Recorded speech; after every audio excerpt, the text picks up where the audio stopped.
Hello friends, नमस्कार। मैं शशि शाक्या आप सबका स्वागत करती हूँ अपने चैनल त्रिशक्ति ज्ञान द पावर ऑफ यूनिवर्स में। आज का मेरा टॉपिक है जो सोचोगे वो पाओगे। जी हाँ, आपने सही सुना, यानी जो सोचोगे वही पाओगे। कैसे? ठीक है, चलिए मैं समझाती हूँ आपको। सबसे पहले तो आप ये समझिए, मैंने बहुतों को बोला कि जो सोचोगे वो पाओगे, यानी आप जैसा सोचोगे, ठीक है ना, वैसा ही आपको मिलेगा। तो ये तो बहुत लोग कहते हैं, लेकिन समझने वाली बात है कि कैसे। इसके लिए एक चलिए पहले मैं बाद में बताती हूँ। ठीक है, कि सबसे पहले आप समझिए हमारा माइंड। सोचते आप कहाँ से हैं? अपने माइंड से, मस्तिष्क, दिमाग। ठीक है ना। तो जो सोचोगे वो पाओगे, यानी आपने अपने माइंड से जो सोचा वो मिलेगा कैसे। इसका पहले पॉइंट ये है कि माइंड हमारा दो तरीके का होता है। ठीक है ना। आप सबने सुन रखा है कॉन्शियस एंड सबकॉन्शियस, यानी चेतन और अवचेतन। ठीक है ना। चेतन जो बाहरी हिस्सा है, ऐसे आप समझिए कि चेतन जो बाहरी हिस्सा है और अवचेतन जो भीतरी है, यानी कॉन्शियस एंड सबकॉन्शियस सबने सुना है, उसकी ही पॉइंट्स में बता रही हूँ। ठीक है ना। तो जो कॉन्शियस माइंड होता है वो क्या होता है? एक्टिव होता है। मतलब अगर किसी ने कुछ बोला तो ये माइंड तुरंत रिएक्ट करता है। जैसे आप बैठे हो और आपके ऊपर किसी ने पत्थर फेंका, आपका तुरंत हाथ अपने आप जाएगा, आप उसे रिएक्ट करोगे। ठीक है ना। और अगर आपने किसी ने आपको कुछ बोला तो आप बोलो, क्योंकि आपके कान सुन रहे हैं। ठीक है ना। और जो ये बाहरी हिस्सा यानी कॉन्शियस माइंड जो एक्टिव रहता है, जिसे चेतन मन बोलते हैं। ठीक है ना। दूसरा हमारा अवचेतन सबकॉन्शियस माइंड, वो शांत रहता है, वो भीतर का पार्ट है, बट वो एक्टिव नहीं रहता, वो बिल्कुल भी एक्टिव नहीं रहता, वो शांत रहता है, सब कुछ सारी चीज़ों को ऑब्जर्व करता है। जैसे आप समझिए कि आपके घर में 3 लोग हैं, कहीं पर भी आप समझिए किसी रूम में 3 लोग हैं। ठीक है ना। और 2 लोगों की ज़्यादा पड़ती, यानी कि 2 लोग बेस्ट फ्रेंड हैं, एक दूसरे की बात बहुत अच्छे से। तीसरा उन दोनों के बीच में इंटरफेयर करता है, प्रॉब्लम क्रिएट करता है। ठीक है ना। वो तीनों एक ही कमरे में हैं। अब थोड़ी देर के बाद अगर तीसरा बंदा सो जाता, कोई भी XYZ, उसका नाम कुछ भी हो सकता है, अगर वो व्यक्ति सो रहा है, ठीक है ना, तो जो बेस्ट फ्रेंड हैं वो आपस में बातें करते हैं। ठीक है ना। अगर वो बात करते हैं तो वो इतनी धीरे करेंगे कि धीरे बोलो, वो जो सो रहा है वो सुन ना ले। ठीक है ना। तो वो चाहे कितनी भी धीरे बात करेंगे, अगर वो रूम में है तीसरा व्यक्ति, वो ज़रा सा भी अगर सो नहीं रहा है तो वो ध्यान दे जाएगा, वो सुनेगा। ठीक है। तो इसी तरह जैसे आप समझिए आपका ये रूम है, आपका ये घर है, ये बॉडी एक रूम है, यानी घर है आपका। ठीक है ना। तो 2 लोग रहते हैं, यानी कि 2 व्यक्ति, चेतन अवचेतन। एक तो एक्टिव रहता है, ठीक है ना, और एक नॉर्मल रहता है, वो मतलब शांत रहता है बिल्कुल, सबकॉन्शियस माइंड। ठीक है ना। तो उसमें आपको क्या करना है कि वो जो एक्टिव रहता है वो जितना भी वर्क करता है, जो भी हंसना, बोलना, गाना, नाचना, जो भी XYZ वो माइंड करता है, सबकॉन्शियस माइंड वो सुनता रहता है प्रॉपर। कोई रिएक्ट नहीं, कुछ नहीं, लेकिन सुनना है उसे। लेकिन उसका काम आगे होता है, उसी के अकॉर्डिंग धारणाएं बनने लगती हैं। वो माइंड, वो प्रोसेस काम करने लगता है। सब कॉन्शियस माइंड इतना पावरफुल होता है, ये समझ लीजिए कि वही माइंड, ये परम पिता परमात्मा, गुरु, निराकार, ठीक है, जिनसे जुड़ा होता है, शक्ति, भगवान जिनसे जुड़ा होता है, लोगों को पता नहीं होता है। ठीक है ना। तो कहते हैं ना कि एक अगर हमें शादी करनी है तो उसके पहले माहौल बनाना पड़ता है, पार्टी करनी है, डिस्को करना है, तो अगर घर में ही करना है तो वो माहौल बनाना पड़ता है। ठीक है ना। तो आपका जो कॉन्शियस माइंड है वो जैसा बोलता है, जिस अकॉर्डिंग काम करता है, उसी के अकॉर्डिंग सब कॉन्शियस माइंड रिएक्ट करने, मतलब उसके लिए वो प्रोसेस शुरू हो जाता है, यानी तैयारियां शुरू हो जाती हैं। आप जैसा बोलोगे वो चाहोगे। यानी अगर आपने किसी को गंदी गालियां दी, यानी आपने अब्यूज़ गलत तरीके से बोला और नाम लेकर बोला, वो तो मतलब मैं बोल नहीं सकती, वो ऐसा है वो वैसा है, तो उसी के लिए धारणाएं, मतलब जैसा आपने बोला ये सब कॉन्शियस माइंड वैसे ही काम करने लगता है। यानी अगर आपने गलत चीज़ बोली तो ये एनर्जी जो आपके माइंड में है वह वैसे ही काम करने लगती कि अरे आपको तो ये चाहिए, उसको नहीं पता सही गलत, वो नहीं जानता, वो माइंड उसको नहीं पता, आपने ऐसा बोला यानी गलत, गलत चीज़ फिर आपके साथ वैसा ही होने। कहते हैं ना कि आपने गालियाँ दी तो वो गालियाँ उस तक तो पहुँची नहीं। छोटे में बच्चे बोला करते थे ना कि उसने बोला मुझे गाली दी तो तुमने दिया तो तुमको ही लगा, ऐसे बोलते ना बच्चे, कैसे जड़ बच्चे बोलते हैं कि तुमने दिया तो तुमको ही लगी। तो वो बचपन की बात होगी, लेकिन वाकई में रियल होता है। मैंने पहले वीडियो में बताया है कि हमारा आभा मंडल होता है, यानी एक पूरा सर्कल होता है जिसके अंदर हम लोग होते हैं, ठीक है ना, वो सर्कल होता है आभा मंडल। तो हम जैसे किसी को कुछ देते हैं तो हमारे ही आसपास रहता है वो, हम ही को, क्योंकि हमारा ही सबसे पहले तो हमारा माइंड ही सुनता है और वो रिएक्ट करने लगता है, काम करने, पता नहीं चलता, वो शांत रहता है लेकिन प्रोसेस में लग जाता है, उसकी प्रक्रिया स्टार्ट हो जाती है कि आपको तो ये चाहिए। अब कोई कहता है कि भगवान मेरी जॉब लग जाए, मेरी जॉब लग जाए, मेरी जॉब लग जाए। अब वो क्या कर रहा है, वो मंत्र पढ़ रहा है, जबकि वो कुछ नहीं कर रहा। वो व्यक्ति चाहे लड़की हो या लड़का, कोई भी पर्सन हो सकते हैं, ठीक है ना, वो कंटिन्यू एक ही बात बोल रहे हैं, कहाँ, सबके सामने नहीं, अपने माइंड में शांत है, लेकिन खाना खाते खाते भगवान मेरी जॉब लग जाए, भगवान मेरी जॉब लग जाए, भगवान मेरी जॉब लग जाए।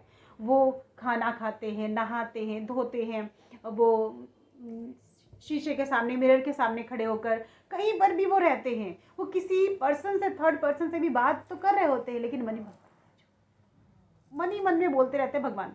तो वो चैंट, तो उनका ये जो माइंड है, सब कॉन्शियस माइंड, वो सुनता रहता है। तो उनकी जॉब लगने के प्रोसेस स्टार्ट हो जाते हैं। कहीं से जो अड़चन आ रही है या प्रॉब्लम आ रही है वो धीरे धीरे रिमूव हो जाती है, ख़त्म हो जाती है और उनको जॉब मिल जाती है।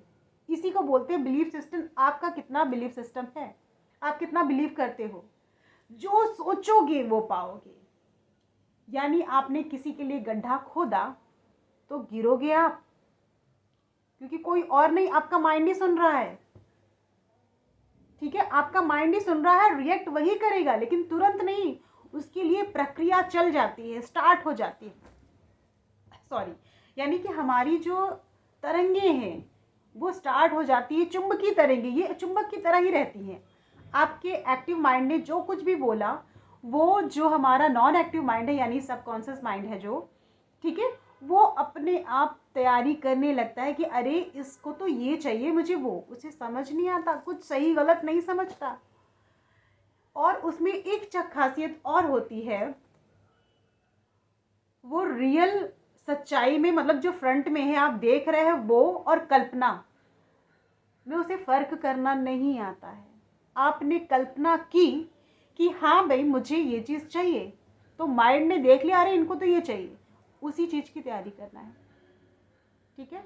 और अगर आपने कुछ गलत सपने, कुछ गलत चीज़ें देखी, सपने में देखा और पूरे दिन आपने सपने में मैं तो खाई से गिर रहा हूँ, मैं तो खाई से गिर रहा हूँ, मुझे ये हो रहा है, मुझे वो हो रहा है, तो फिर वही आपके साथ 10-15 दिन में हो जाएगा, क्योंकि वो प्रोसेस स्टार्ट हो गया ना। आपको 10-15 दिन, महीने, 2 महीने, आप जब तक सोचेंगे वो प्रक्रिया स्टार्ट, क्या पता कितनी जल्दी हो जाए, क्या पता कितना लेट, ठीक है। आप किस एक्टिव से काम करते हैं, कैसे सोचते हैं।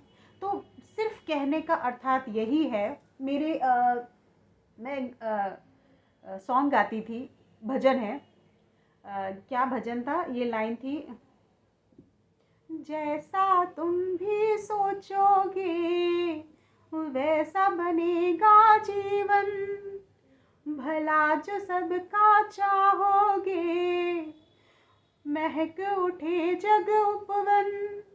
इसमें एक ही बात है, उस समय नहीं समझ आता था कि हाँ भाई क्या चीज़ है, लेकिन इसका एग्जैक्ट मतलब यही है कि आप अपने माइंड से जैसा सोचोगे वो आपको 101% मिलना ही मिलना है। क्योंकि जब घर में शादियां होती हैं तो 10 लोग खड़े हो जाते हैं तैयारियां में, ठीक है ना, और कितनी जल्दी तैयारी कंप्लीट हो जाती है और शादी हो जाती है। तो वहाँ 10 लोगों की ज़रूरत है, यहाँ किसी की भी ज़रूरत नहीं है। आपका जो सबकॉन्शियस माइंड है वही एक्टिव हो जाता है। सॉरी, थोड़ा प्रॉब्लम हो गई थी। तो मेरा कहने का मतलब आपको समझ में आ ही गया होगा कि आप जो चाहोगे वो आपको मिलना ही मिलना है। आप किसी भी फील्ड के लिए हो या किसी भी चीज़ के लिए, बस गलत चीज़ मत बोलिएगा। गलत चीज़ अगर आपने किसी का बुरा चाहा तो वो बिल्कुल भी नहीं होगा, मैं पहले ही बता दूँ, ठीक है ना। आपको अच्छा ही सोचना, आप बुरा उनके लिए सोचोगे, ठीक है, लेकिन वो होगा आपके साथ। तो आप कोशिश करिए कि बुरा सोचना ही नहीं है, आपको positive, B positive, B positive बहुत लोग बोलते हैं ना, तो उसका एग्जैक्ट मतलब ये होता है। आज मैंने आपको क्लियर बता दिया कि बहुत लोग कहते हैं कैसे सोचूं, इतना टेंशन है, इतना गुस्सा आ रहा है। तो जब आपको पता चल जाएगा कि हाँ प्रॉब्लम ये है एग्जैक्ट, तब आप खुद रिएक्ट करोगे, नहीं भाई मुझे तो अच्छा, क्योंकि आपके साथ आप समझिए जिस तरह 24 घंटे हर पल हमारे भगवान हमारे साथ है, उसी तरह ये हमारा माइंड है। ये हर जगह हर वक्त, आप सोचो कि आप अकेले हो, वो है प्रॉपर। और भी काफ़ी पॉइंट्स हैं बताने के लिए, फिर मैं नेक्स्ट वीडियो में बताऊंगी क्योंकि बहुत लंबा हो जाएगा, बहुत सारे उदाहरण एग्जाम्पल हैं। लेकिन अभी के लिए मेरा ये टॉपिक था, जो सोचोगी वो पाओगे कैसे, आई थिंक क्लियर हो गया है, अच्छे से आपको समझ में आ गया है। फॉलो करिएगा, फिर मुझे फीडबैक भी दीजिएगा कि हाँ कितना समझ में आया, क्योंकि आप फीडबैक देंगे तो औरों को भी क्लियर समझ में आएगा कि हाँ भाई ये चीज़ काम करता है, क्योंकि ये एक भलाई का काम है। सबको समझाइए कि हाँ भाई दूसरे के लिए गड्ढा नहीं खोदना है, खोदेंगे तो आप खुद ही गिरेंगे, और यहीं से एक नई शुरुआत होती है। यानी अगर आपने सबने सोच लिया तो ये जो युग है ये भी ख़त्म होगा और नए युग की शुरुआत होगी, ठीक है। जैसे हमारा कोरोना काल बहुत ही बुरा था, लेकिन ठीक है जो भी था, अभी हमें ये सोचना है कि अब हम अच्छे, क्योंकि कोरोना ने बहुत सी अच्छी चीज़ें बतलाई हैं, सिखलाई हैं, और उस युग की तरफ भी पीछे हाथ धुलना, घर के अंदर आते समय पैर हाथ, तो बहुत सारी चीज़ें हैं। तो आप समझिए ना, ये यूनिवर्स क्या चाह रहा है कि आप संस्कारी बने। यानी पहले की जो चीज़ें हैं, सच्चाई और ईमानदारी, पहले के लोगों को लोग बोलते थे अरे उनके पास बुद्धि नहीं थी, क्या कहते हैं, बहुत ही सीधे साधे भोले भाले थे।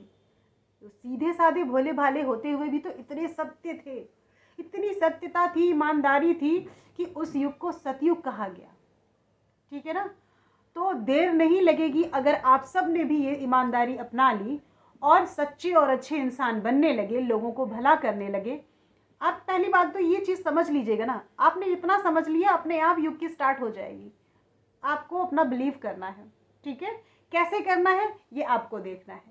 काफ़ी अच्छे से मैंने कोशिश की है कि मैं आपको समझा पाऊँ कि करना क्या है। और हाँ, जो लेडीज़ें बहुत ज़्यादा अपनी भड़ास गुस्सा निकालती हैं, तो अगर आपको लगता है कि ये वीडियो उनको भेजना चाहिए तो आप ज़रूर भेजिएगा, क्योंकि ये एक नॉलेजेबल है कि अगर आप इस फील्ड से नहीं भी जुड़े, आपको इंटरेस्ट भी नहीं है इतना ज्योतिष विज्ञान ये सब में, तब भी उनको भेजिएगा।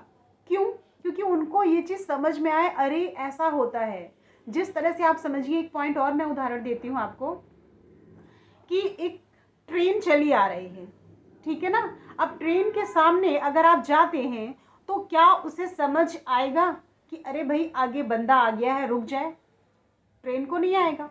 और अगर वहाँ बैठा ड्राइवर है, उसने देख लिया तो वो कोशिश ज़रूर कर सकता है, लेकिन ट्रेन की जो रफ्तार है वो खुद नहीं कोशिश करेगी कि मैं अपने आप रुक जाऊँ, सामने आदमी आ गया या एनिमल्स कोई जानवर आ गया, वो नहीं समझेंगे, ठीक है ना।